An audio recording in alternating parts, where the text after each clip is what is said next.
बृहस्पतिवार का यह व्रत बृहस्पतिवार के दिन रखा जाता है। कथा और पूजन के समय मन, कर्म और वचन से शुद्ध होकर मनोकामना पूर्ति के लिए बृहस्पति देव से प्रार्थना करनी चाहिए। पीले रंग के चंदन, अन्न, वस्त्र और फूलों का इस व्रत में विशेष महत्व है। बृहस्पतिवार की पौराणिक कथा इस प्रकार है। प्राचीन समय की बात है। भारतवर्ष में एक राजा राज्य करता था। वह बड़ा प्रतापी और दानी था। वह नित्य गरीबों और ब्राह्मणों की सहायता करता था। वह प्रतिदिन मंदिर में भगवान दर्शन करने के लिए भी जाता था, परंतु यह बात उसकी रानी को अच्छी नहीं लगती थी। वह ना ही गरीबों को दान देती थी और ना ही किसी भगवान का पूजन करती थी, और राजा को भी ऐसा करने से मना किया करती थी। एक दिन राजा शिकार खेलने वन गए तो रानी और दासी महल में अकेली थी। उसी समय बृहस्पति देव साधु के वेश में राजा के महल में भिक्षा के लिए गए और भिक्षा मांगी तो रानी ने भिक्षा देने से इनकार कर दिया और ये कहा, हे साधुराज महाराज, मैं तो दान पुण्य से तंग आ गई हूँ। इस कार्य के लिए मेरे प्रतिदेह भी बहुत हैं। अब आप ऐसी कृपा करें कि सारा धन नष्ट हो जाए तथा मैं आराम से रह सकूं। साधु ने कहा, देवी तुम तो बड़ी विचित्र हो। धन संतान से तो कोई दुखी नहीं होता, इसको तो सभी चाहते हैं। पापी भी पुत्र और धन की इच्छा रखता है, इसको तो सभी चाहते हैं। यदि तुम्हारे पास अधिक धन है तो भूखे मनुष्यों को भोजन कराओ, प्याऊ लगवाओ, ब्राह्मणों को दान दो, कुआं, तालाब, बावड़ी, बाग बगीचे आदि का निर्माण कराओ, मंदिर, पाठशाला, धर्मशाला बनवाकर दान दो, निर्धनों की कुंवारी कन्याओं का विवाह कराओ, साथ ही यज्ञ आदि कर्म करो, अपने धन को शुभ कार्यों में खर्च करो। ऐसा करने से तुम्हारा नाम परलोक में सार्थक होगा और स्वर्ग की प्राप्ति होगी। परंतु रानी पर उनकी बातों का कोई प्रभाव न पड़ा। वह बोली, महाराज, मुझे ऐसे धन की आवश्यकता नहीं है जिसको मैं अन्य लोगों को दान दे दूं तथा जिनको रखने और संभालने में मेरा सारा समय ही नष्ट हो जाए। अब आप ऐसी कृपा करें कि सारा धन नष्ट हो जाए तथा मैं आराम से रह सकूं। साधु ने उत्तर दिया, यदि तुम्हारी ऐसी ही इच्छा है तो जैसा मैं तुम्हें बताता हूँ बिल्कुल वैसा ही करना। बृहस्पतिवार को घर को गोबर से नीपना, उसमें केसों को पीली मिट्टी से धोना, केसों को धोते समय स्नान करना, राजा से कहना वह हजामत बनवाए, भोजन में मांस मदिरा खाना, कपड़ा धोबी के यहाँ धुलने डालना। ऐसा करने से 7 बृहस्पतिवार में तुम्हारा सारा धन नष्ट हो जाएगा। इतना कहकर वह साधु महाराज वहाँ से अंतर्ध्यान हो गए। जैसे वह साधु महाराज कह के गए, रानी ने वैसा ही किया। 3 दिन बृहस्पतिवार ही बीते थे कि उनका समस्त धन संपत्ति नष्ट हो गया और भोजन के लिए दोनों तरसने लगे, सांसारिक भोगों से दुखी रहने लगे। तब वह राजा रानी से कहने लगा कि तुम यहाँ पर रहो, मैं दूसरे देश जाऊँ, क्योंकि यहाँ पर मुझे सभी जानते हैं, इसलिए कोई भी कार्य नहीं कर सकता। देश चोरी परदेश भिक्षा बराबर है। ऐसा कहकर राजा परदेश चला गया। वहाँ जंगल को जाता और लकड़ी काट कर लाता और शहर में बेचता। इस तरह जीवन व्यतीत करने लगा। इधर राजा के बिना रानी और दासी दोनों दुखी रहने लगी। किसी दिन भोजन मिलता, किसी दिन जल पीकर ही रह जाती। एक समय जब रानी और दासी को 7 दिन बिना भोजन के रहना पड़ा तो रानी ने अपनी दासी से कहा, हे दासी, पास के नगर में मेरी बहन रहती है, वह बड़ी धनवान है। तू उसके पास जा और 5 सेर बेझर मांग कर ला, ताकि कुछ समय के लिए थोड़ा बजर गुसर हो जाए। दासी रानी बहन के पास गई। उस दिन बृहस्पतिवार का दिन था। रानी की बहन उस समय बृहस्पतिवार की कथा सुन रही थी। दासी ने रानी की बहन को अपनी रानी का संदेश दिया, लेकिन रानी की बहन ने कोई उत्तर नहीं दिया। जब दासी को रानी की बहन से कोई उत्तर नहीं मिला तो वह बहुत दुखी हुई और उसे क्रोध भी आया। दासी ने वापस आकर रानी को सारी बात बता दी। सुनकर रानी ने कहा कि दासी, इसमें उसका कोई दोष नहीं है। जब बुरे दिन आते हैं तब कोई सहारा नहीं होता और अच्छे बुरे का पता विपत्ति में ही लगता है। जो ईश्वर की इच्छा होगी वही होगा। ये सब हमारे भाग्य का ही दोष है। यह सब कहकर रानी ने अपने भाग्य को कोसा। उधर रानी की बहन ने सोचा कि मेरी बहन की दासी आई हुई थी, परंतु मैं उससे बोली नहीं, इससे उसका मन बहुत दुखी हुआ। कथा सुनकर और पूजन समाप्त कर वह बहन के घर गई और कहने लगी, हे बहन, मैं बृहस्पतिवार का व्रत कर रही थी, तुम्हारी दासी गई थी, परंतु जब कथा होती है तब हम ना उठते हैं ना बोलते हैं, इसलिए मैं नहीं बोली। कहो दासी क्यों आई थी? रानी बोली, बहन, हमारे घर अनाज नहीं था। ऐसा कहते कहते रानी की आंखें भर आई। उसने दासी समेत 7 दिन तक भूखा रहने की बात भी अपनी बहन को बता दी। इसलिए मैंने दासी को तुम्हारे पास 5 सेर बेझर के लिए भेजा था। रानी की बहन बोली, देखो बहन, बृहस्पति देव सबकी मनोकामना पूर्ण करते हैं। देखो, शायद तुम्हारे घर में ही अनाज रखा हो। पहले तो रानी को विश्वास नहीं हुआ, परंतु बहन के आग्रह करने पर उसने दासी को अंदर भेजा। दासी घर के अंदर गई तो उसने वहां देखा कि एक बेझर से भरा हुआ घड़ा पड़ा है। उसे बड़ी हैरानी हुई क्योंकि उससे पहले एक एक बर्तन देख लिया था। उसके बाहर आकर रानी को बताया। दासी रानी से कहने लगी, हे रानी, जब हमको भोजन नहीं मिलता तो हम व्रत ही तो करते हैं, इसलिए क्यों ना इससे हम व्रत और कथा की विधि पूछ ली जाए, हम भी व्रत किया करेंगे। दासी के कहने पर रानी अपनी बहन से बृहस्पतिवार के बारे में पूछा। उसकी बहन ने बताया, बृहस्पतिवार के दिन चने की दाल, गुड़ और मुनक्का से विष्णु भगवान का केले की जड़ में पूजन करें, दीपक जलाएं, कथा सुने। उस दिन एक ही समय भोजन करें। भोजन पीले खाद्य पदार्थ का ही करें, इससे गुरु भगवान प्रसन्न होते हैं, अन्न पुत्र धन देते हैं, मनोकामना पूर्ण करते हैं। व्रत और भोजन की विधि बतलाकर रानी की बहन अपने घर लौट आई। रानी और दासी दोनों ने निश्चय किया कि बृहस्पति देव भगवान का पूजन जरूर करेंगे। 7 रोज बाद जब बृहस्पतिवार आया तो उन्होंने व्रत रखा। घुड़साल में जाकर चना और गुड़ बीन लाई तथा उसी दाल से केले की जड़ तथा विष्णु भगवान का पूजन किया। अब पीला भोजन कहाँ से आए? दोनों बड़ी दुखी हुई, परंतु उन्होंने व्रत किया था, इसलिए बृहस्पति देव प्रसन्न थे। एक साधारण व्यक्ति के रूप में वे 2 थालों में सुंदर पीला भोजन लेकर आए और दासी को देकर बोले, हे दासी, ये भोजन तुम्हारे लिए और तुम्हारी रानी के लिए है, इसे तुम दोनों ग्रहण करना। दासी भोजन पाकर बहुत प्रसन्न हुई। उसने रानी से कहा, चलो रानी, भोजन कर लो। परंतु रानी को भोजन आने के बारे में कुछ भी नहीं पता था, इसलिए उसने कहा कि जा तू ही भोजन कर, क्योंकि तू व्यर्थ में हमारी हंसी उड़ाती है। तब दासी ने कहा, एक व्यक्ति भोजन देकर गया है। तब रानी ने कहा, वह व्यक्ति तेरे लिए ही भोजन दे गया होगा, तू ही भोजन कर। तब दासी ने कहा कि वह व्यक्ति हम दोनों के लिए 2 थालों में सुंदर पीला भोजन देकर गया है, इसलिए मैं और आप दोनों ही साथ साथ भोजन करेंगे। यह सुनकर रानी बहुत प्रसन्न हुई। फिर दोनों ने गुरुवार भगवान को नमस्कार करके भोजन प्रारंभ किया। उसके बाद वे प्रत्येक बृहस्पतिवार को गुरुवार का व्रत और पूजन करने लगी। बृहस्पतिवार भगवान की कृपा से उसके पास धन हो गया, परंतु रानी फिर भी पहले की तरह आलस्य करने लगी। तब दासी बोली, देखो रानी, तुम पहले भी इसी प्रकार आलस्य करती थी, तुम्हें धन के रखने में कष्ट होता था, इस कारण सभी धन नष्ट हो गया। अब गुरु भगवान की कृपा से धन मिला है तो फिर तुम्हें आलस्य होता है। बड़ी मुसीबतों के बाद हमने यह धन पाया है, इसलिए हमें दान पुण्य करना चाहिए। अब तुम भूखे मनुष्यों को भोजन कराओ, प्याऊ लगवाओ, ब्राह्मणों को दान दो, कुआं, तालाब, बावड़ी, बाग बगीचे आदि का निर्माण कराओ, मंदिर, पाठशाला, धर्मशाला बनवा कर दान दो, निर्धनों की कुंवारी कन्याओं का विवाह कराओ, साथ में यज्ञ और आदि कर्म करो, धन को शुभ कार्यों में खर्च करो, जिसका तुम्हारे कुल का यश बढ़ेगा और स्वर्ग की प्राप्ति होगी और पितृ प्रसन्न होंगे।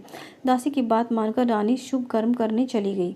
उनका यश फैलने लगा। एक दिन रानी और दासी आपस में विचार करने लगे कि ना जाने राजा किस दशा में होंगे, उनकी कोई भी खोज खबर नहीं है। उन्होंने श्रद्धापूर्वक गुरुवार भगवान से प्रार्थना की कि राजा जहाँ भी हो शीघ्र वापस आ जाए। उसी रात्रि को बृहस्पति देव ने राजा के स्वप्न में कहा कि हे राजा, उठ, तेरी रानी ने तुझको याद किया है और अपने देश लौट जा। राजा प्रातःकाल उठा और जंगल से लकड़ी काटने के लिए जंगल की ओर चल पड़ा। जंगल से गुजरते हुए विचार करने लगा कि ना जाने क्यों इतने दुख भोगने पड़ रहे हैं। राजपाट छोड़कर जंगल में आकर रहना पड़ रहा है। जंगल से लकड़ी काटकर शहर में बेचकर गुजारा करना पड़ा और अपनी दशा को याद करके व्याकुल होने लगा। उसी समय राजा के पास बृहस्पति देव साधु के भेष में आकर बोले, हे लकड़हारे, तुम इस सुनसान जंगल में किस चिंता में बैठे हो, मुझे बतलाओ। यह सुनकर राजा के नेत्रों में जल भर आया। साधु की वंदना कर राजा ने अपनी संपूर्ण कहानी सुना दी।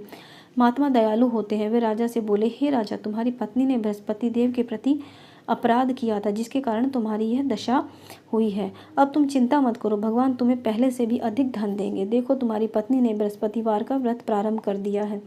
अब तुम भी बृहस्पतिवार के दिन चने की दाल और गुड़ का मुनक्का से विष्णु भगवान का केले की जड़ में पूजन करें और दीपक जलाएं और कथा सुने। उस दिन एक ही समय भोजन करें और पीले खाद्य पदार्थों का ही भोजन करें।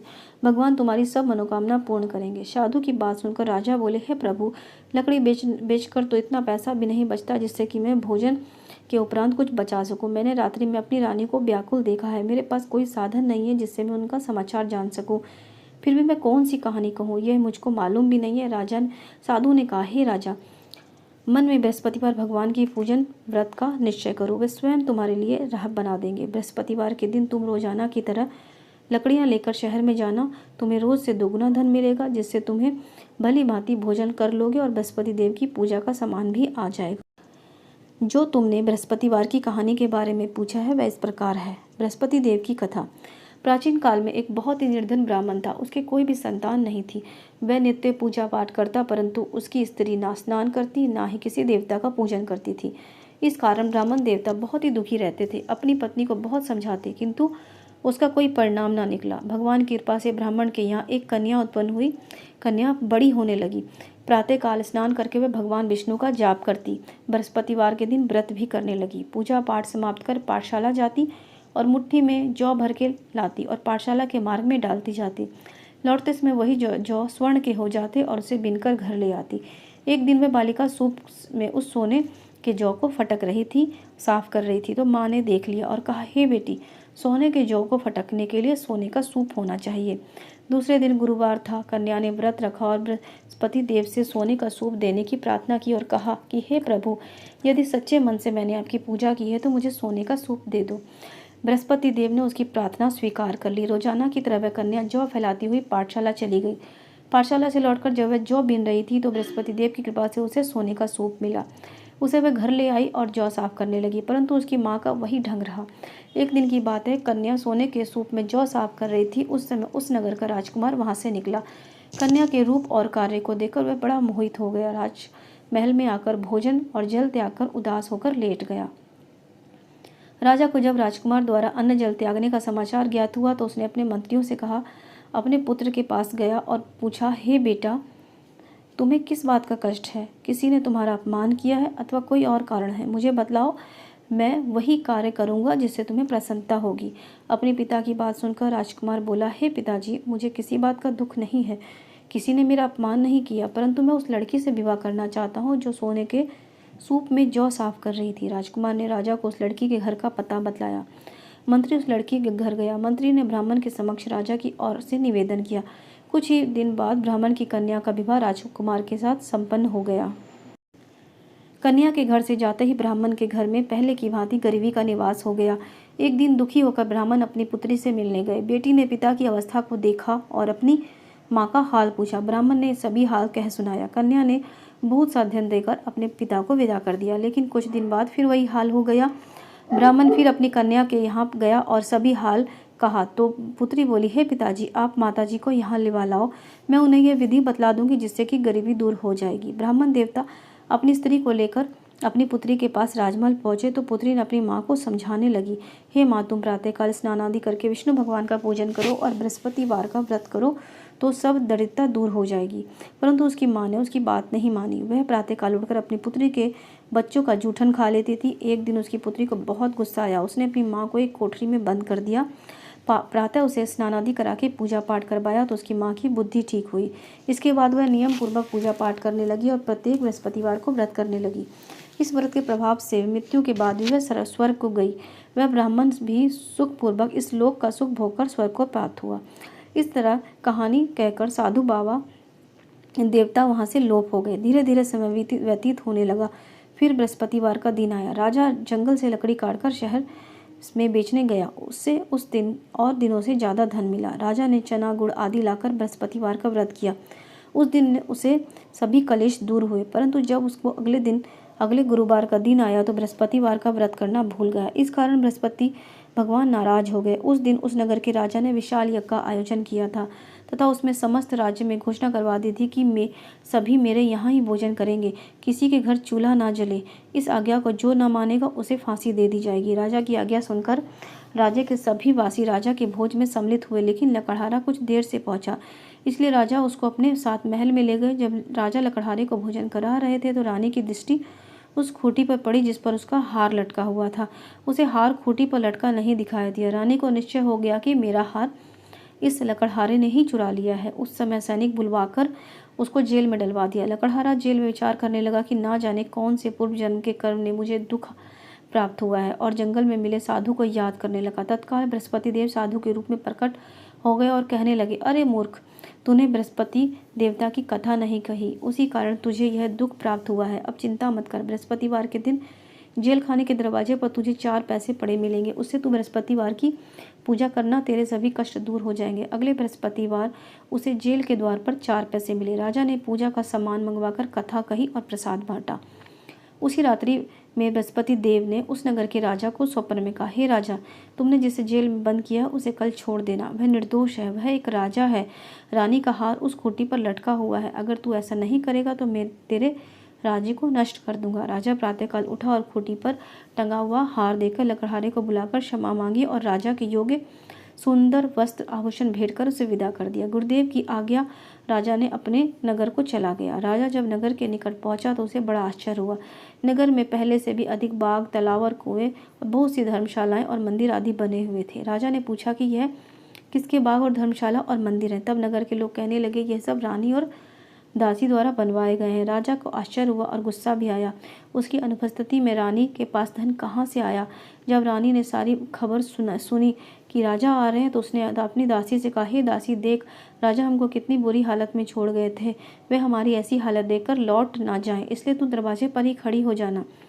रानी की आज्ञा सुनकर दासी दरवाजे पर ही खड़ी हो गई। तब राजा आए और उसे अपने साथ महल में लिवा लाई। तब राजा ने क्रोध करके अपनी तलवार निकाली और पूछने लगा, बताओ यह धन तुम्हें कैसे प्राप्त हुआ? तब रानी ने सारी कथा सुनाई और सब धन हमें बृहस्पति देव के व्रत के प्रभाव से प्राप्त हुआ है। राजा ने निश्चय किया कि मैं रोजाना दिन में 3 बार कहानी कहा करूँगा और रोज व्रत किया करूँगा। अगर हम सब हर समय राजा के दुपट्टे में चने की दाल बंधी रहती और दिन में 3 बार वह कथा कहता। एक रोज राजा ने विचार किया कि चलो अपनी बहन के यहाँ हो आऊं। इस तरह निश्चय कर राजा घोड़े पर सवार अपनी बहन के यहाँ चल दिया। मार्ग में उसने देखा कि कुछ आदमी एक मुर्दे को लिए जा रहे हैं। उन्हें रोक कर राजा कहने लगा, अरे भैया, मेरे बृहस्पतिवार की कथा सुन लो। वे बोले, हमारा तो आदमी मर गया, इसको अपनी कथा की पड़ी है। परंतु कुछ आदमी बोले, अच्छा कहो, हम तुम्हारी कथा सुनेंगे। राजा ने दाल निकाली और कथा वहीं पर कहनी शुरू कर दी। जब राजा की कथा आधी हुई तो मुर्दा हिलने लगा और जब कथा समाप्त हुई तो राम राम करके मुर्दा खड़ा हो गया। राजा आगे बढ़ा। उसे चलते चलते शाम हो गई। आगे मार्ग में उसे एक किसान खेत में हल चलाता मिला। राजा ने उसे बृहस्पतिवार की कथा सुनने को कहा तो वे बोला, जब तक मैं तेरी कथा सुनूंगा तब तक मैं 4 हरैया जोत लूंगा। जा तुम अपनी कथा किसी और को सुनाना। राजा आगे चल पड़ा। राजा के हटते ही बैल पछाड़ खाकर गिर पड़े और किसान के पेट में जोर से दर्द होने लगा। उसी समय किसान की माँ रोटी लेकर आई। उसने जब देखा तो अपने पुत्र से सारा हाल पूछा। बेटे ने सभी हाल बताया। बुढ़िया दौड़ी दौड़ी उस घुड़सवार के पास पहुंची और बोली, मैं तेरी कथा सुनूंगी, तुम अपनी कथा मेरे खेत पर चलकर ही कहना। राजा ने लौटकर बुढ़िया के खेत पर जाकर कथा कही और सुनते ही बैल खड़े हो गए। किसान के पेट का दर्द बंद हो गया।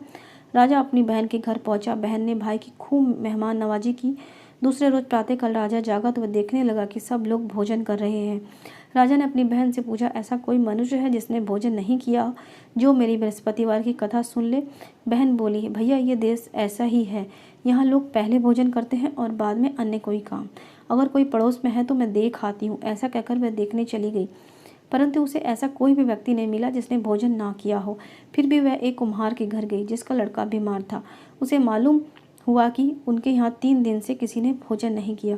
रानी ने अपने भाई की कथा सुनने के लिए कुम्हार से कहा और वह तैयार हो गया। राजा ने जाकर बृहस्पतिवार की कथा कही जिसको सुनकर उसका लड़का ठीक हो गया। अब तो राजा को प्रशंसा होने लगी। एक दिन राजा ने अपनी बहन से कहा, हे बहन, मैं अब अपने घर जाऊंगा, तुम भी तैयार हो जाओ। राजा की बहन अपनी सास से अपने भाई के साथ जाने की आज्ञा मांगी। सास बोली, हाँ चली जा, मगर अपने लड़के को मत ले जाना क्योंकि तेरे भाई के कोई संतान नहीं है। बहन ने अपने भाई से कहा, हे भैया, मैं तो चलूंगी मगर कोई बालक नहीं जाएगा। राजा बोला, जब कोई बालक नहीं जाएगा तो तुम जाकर क्या करोगी? अपनी बहन को वहीं छोड़कर दुखी मन से राजा अपने नगर को लौट आया। राजा ने अपनी रानी से सारी कथा बतलाई कि हम निसंतान हैं, इसलिए हमारे यहाँ कोई आना पसंद नहीं करता, और बिना भोजन के वह सैया पर लेट गया। रानी बोली, बृहस्पति देव ने हमें जब सब कुछ दिया है तो वह हमें संतान भी अवश्य देंगे। उसी रात बृहस्पति देव ने राजा को स्वप्न में कहा, हे राजा, उठ, सभी सोच त्याग दे, तेरी रानी गर्भवती है। राजा को यह जानकर बड़ी खुशी हुई और वह 90 महीने में रानी के गर्भ से एक बहुत ही सुंदर सा पुत्र पैदा हुआ। तब राजा बोला, हे रानी, स्त्री बिना भोजन के रह सकती है परंतु बिना कहे नहीं रह सकती। जब मेरी बहन आए तो तुम उससे कुछ मत कहना। रानी ने कहा, हाँ दी। रानी ने हाँ कर दी। जब राजा की बहन यहाँ शुभ समाचार पहुँचा तो वह बहुत खुश हुई और बधाई लेकर अपने भाई के घर यहाँ आई। रानी ने जब उससे कहा कि घोड़ा चढ़कर तो नहीं आई हो, गधा चढ़ी आई, तो राजा की बहन बोली, भाभी, मैं इस प्रकार ना कहती तो तुम्हारे घर औलाद कैसे होती? बृहस्पति देव सभी मनोकामनाएं पूर्ण करते हैं। जो सद्भावना पूर्वक बृहस्पतिवार का व्रत करता है एवं कथा पढ़ता है और सुनता है, दूसरों को सुनाता है, बृहस्पति देव उसकी सभी मनोकामनाएं पूर्ण करते हैं, उसकी सदैव रक्षा करते हैं। जैसे सच्ची भावना से रानी और राजा ने बृहस्पति देव की कथा का गुणगान किया, उनकी सभी इच्छाएं बृहस्पति देव जी ने पूर्ण की। इति श्री बृहस्पतिवार व्रत कथा।